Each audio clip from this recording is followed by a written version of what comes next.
Shalom. Hari ini kita akan renungkan kitab Yehezkiel pasal 4. Teksnya ayat 1-17 dan sudah dibagi dua paragraf. Paragraf yang pertama ayat 1-8. Yehezkiel merupakan kota Yerusalem yang akan binasakan dengan batu bata dan menanggung hukuman Israel dan Yehuda dengan berbaring ke kiri kanannya.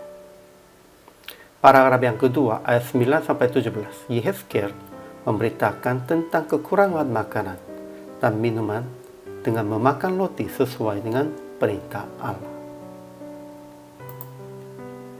Kesimpulannya, Yehezkiel diperintahkan yang merupakan kota Yerusalem akan binasakan dengan batu bata, tanah, besi, dan lain-lain. Itu tentang situasi dirobohkan beroleh tentara Kasdim.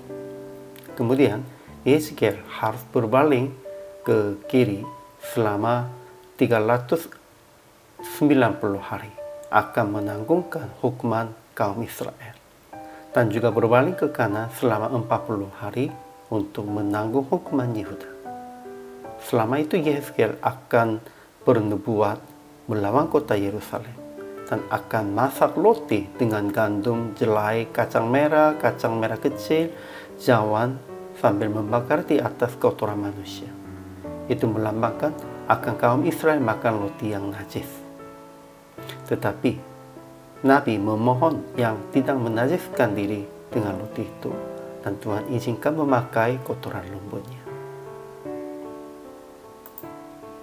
Ajaran tentang Allahnya. Pertama, Tuhan perintahkan kepada Yehezkiel akan merupakan kota Yerusalem yang akan binasakan dengan batu bata, tanah, besi, dan lain-lain sebagai lambang bagi kaum Israel.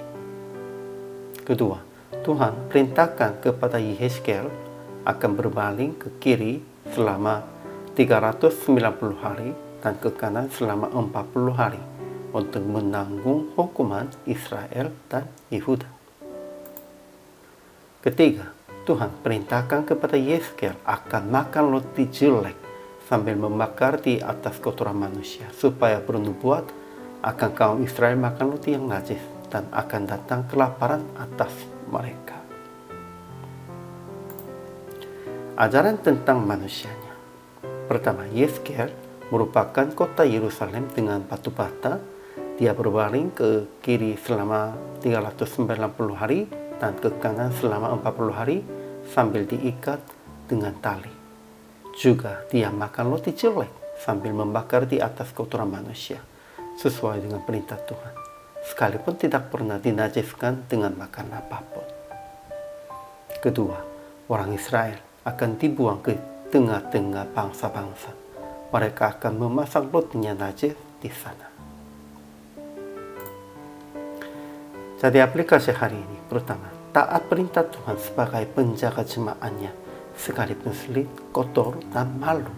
Iya, karena Yehezkiel sudah menjadi penjaga kaum Israel, dia harus menanggungnya situasi malu dan situasi sulit, harus makan roti najisnya, roti kotornya. Kita juga begitu. Kalau kita orang percaya harus menanggung sebagai penjaga jemaat dan penjaga kaum atau bangsa, kita juga harus menerimanya dan menanggungnya tentang kesulitan ini. Kedua, memberitakan rencana Tuhan dengan melakukan sesuai dengan perintahnya. Ya, memberitakan rencana Tuhannya bukan hanya berbicara kepada mereka. Kita harus memberitakannya dengan melakukan sesuai dengan perintahnya. Akhirnya praktek hari ini, jadilah penjaga jemaat dengan taat dan segera melakukan sesuai dengan perintah Tuhan. Kalau ada perintah Tuhan yang memahaminya dalam renungan hari ini, segera melakukan. Dan tetap memberitakan berita hukuman, sekalipun mengalami situasi malu. Ya, semua orang percaya dan hamba Tuhan bukanlah hanya memberitakan tentang berita berkat.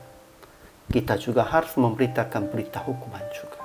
supaya banyak orang yang berbuat jahat berbalik kepada Tuhan. Inilah tanggung jawab kita. Hari ini juga selama melayani, Tuhan Yesus memberkati.